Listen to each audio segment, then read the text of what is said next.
Welcome back to part 3 of Hayabusa swapping my 1980 city car. Today's episode, we're pulling off this front axle, getting rid of this outdated suspension and replacing it with a double wishbone suspension. We're using a lot of Miata components, and the whole idea is just to equal out the weight balance, improve the handling, improve the safety, improve the suspension travel, and we also get just a whole lot of aftermarket support. Just the list goes on and on. It's a lot safer also on the street. My plan is to build a removable steel subframe that houses all the suspension components and simply just unbolts from the chassis. Alright, and here is the front axle. Oh yeah, this is heavy too.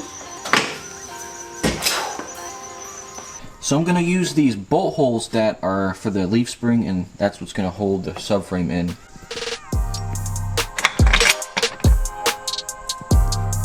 Got 17 and a quarter.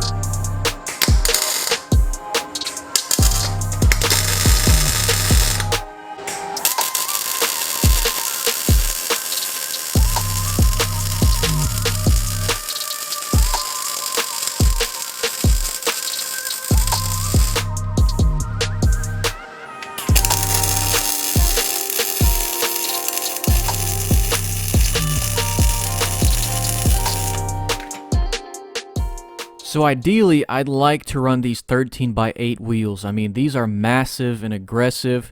The stock wheels were only 12x4. I feel like since the car is so small, the small wheels would look best.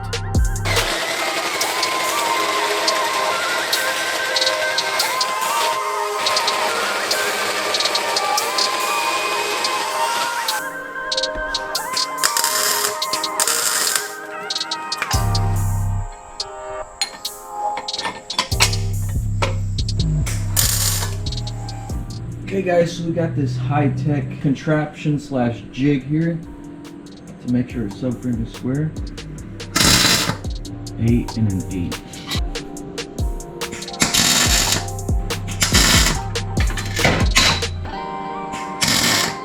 Alright, so now we're gonna go from here to here to here and then to here.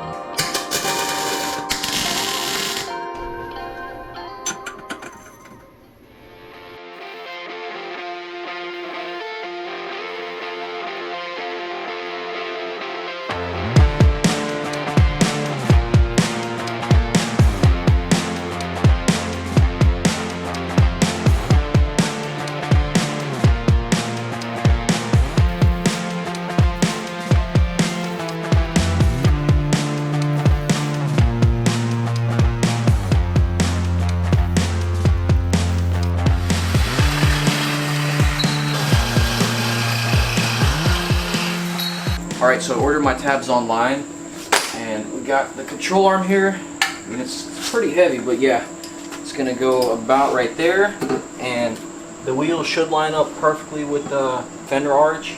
I kind of just sent it.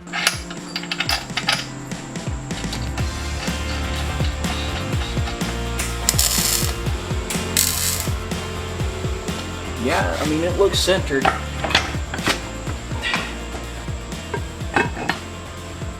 Wow, I'd say that's mint.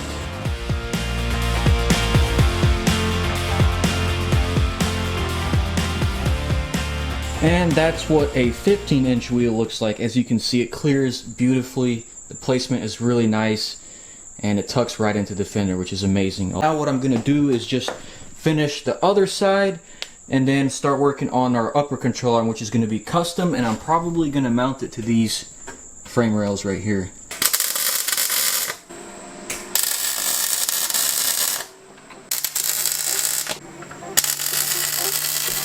Alright, so now I gotta get some tabs for the upper control arms. We're gonna be deleting that and just installing a straight up steering rack from like a buggy. And yeah, then that's gonna be the front suspension all done. So that's where I decided on the upper control arm mounts. I'm gonna have one more right there.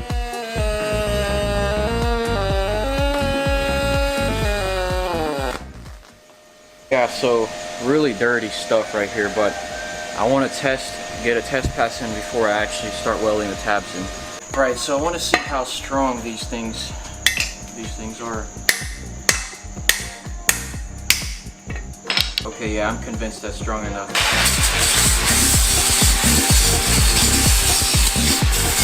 Alright, here's the tabs I cut out. A 1/4 inch thick. Thinking something like that.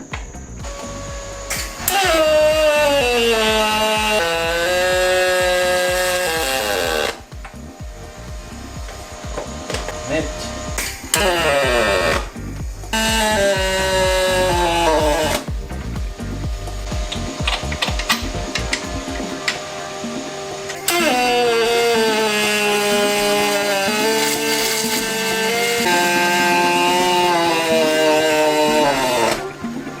Alright, so I wanted to make my upper control arm adjustable so that I have camber adjustments with this Heim joint, but now that I realize it's going to block the shock. Like if you take a look at the angle, the shock would basically hit that. So I'm just going to have to eliminate the Heim joint and go to a ball joint.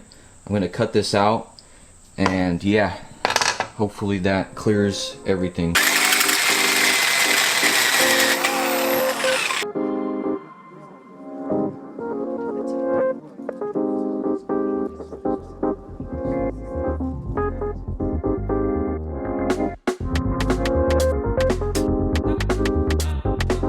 Alright, so we're having some issues. This upper control arm, the tire is hitting on it, so we barely have any steering angle. So yeah, we're gonna have to relocate this mount, which kind of sucks. I don't even know, these are 15-inch wheels. I don't even know if this is gonna work with 13-inch. The thing is, the good news is that it does clear all the fenders and whatnot. It doesn't rub on the frame. So we got our steering rack right here, and there's quite a lot of space to mount it, but one thing we have to take into account and make sure is that the ends intersect this line right here. They fall right on that imaginary line. And then there's also a couple other things we have to address, like for one, the tie rods have to be parallel with whatever control arm it's closest to, and then the steering rack also has to sit ideally in the middle of the control arm. There's quite a lot of things involved in making a zero bump steer front suspension design. Okay, see, I'm not really sure if this is a fill plug or what, but yeah, I don't know how this thing comes off. We might just have to take the whole assembly out.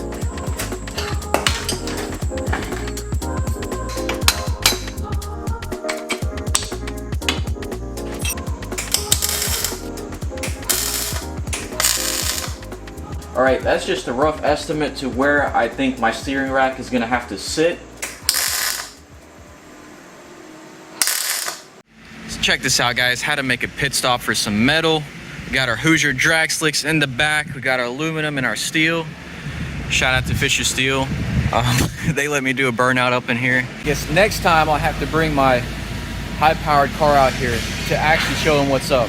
Alright, and here are the coilovers I'm going to run, and you guessed it, they are from a Miata. These are like $100 a piece, some of the cheapest shocks you can buy, but they do have adjustable height and preload independently of each other, and then they also have a rebound adjustment here. So the spring is going to be way too stiff, but I'm hoping I could just tune that out. So I got some 1/4 inch 6061 here. I'm going to bend it out to make a bucket shape, and then that's going to house our shock mount. So what I'm gonna do is cut these stock shock mounts out.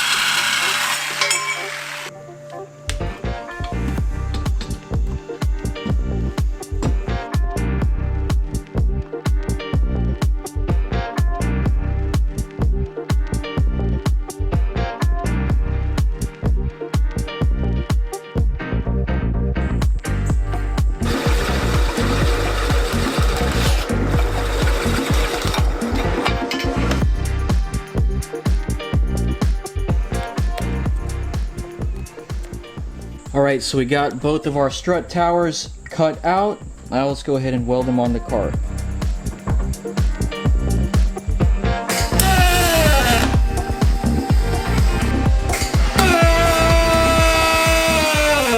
Now, welding aluminum can be pretty intimidating, especially for beginners, but HTP does have the solution for that. With their welders, there is no need to have a spool gun. You can get up in tight spaces like this And you see I'm also using a switch on the side of the gun, because once you pull that trigger, it's literally like a runaway diesel. You need something to cut the wire on and off, and that's what the switch is for. It helps regulate the wire speed so that I don't blow a hole in the material.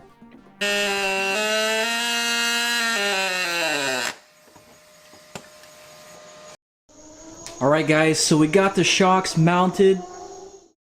Boy is it hot, man. So I guess tomorrow we're gonna finish the tie rods and then the upper control arms, and then that's basically it. The next day. Alright, so I went ahead and just relocated the steering rack up front, and I flipped the spindles around. That's just how it is on a Miata, so I figured, you know, let me just copy it. This still isn't final. I'm gonna be refining all of this stuff in about episode 5 or 6, making sure everything is perfect. For now, I'm just gonna connect that to that and get my tie rods going so I could at least roll this thing around.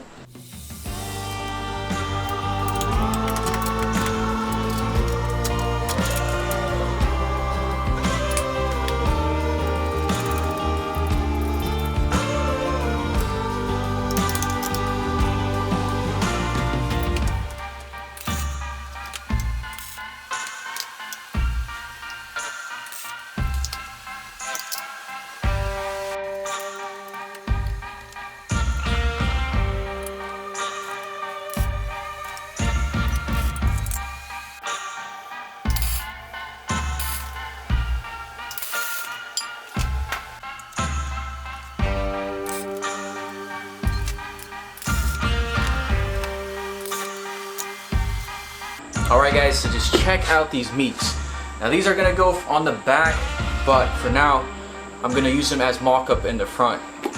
Alright guys, so we got the upper control arms and steering finished. Here's the moment of truth. Let's see how this thing looks like on the ground. Wow. Now that is something, guys. That is something right there.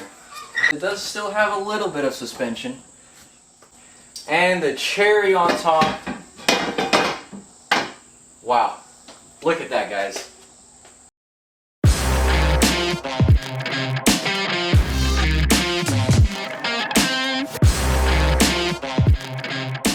Right guys, I'm super pleased with how the front suspension turned out, although like I said, I'm going to be refining it in the future episode.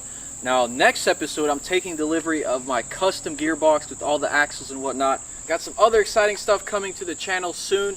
And yeah, with that being said guys, if you enjoyed this episode, leave a like down below. I'll catch you in the next one. Stay tuned. Peace. God bless.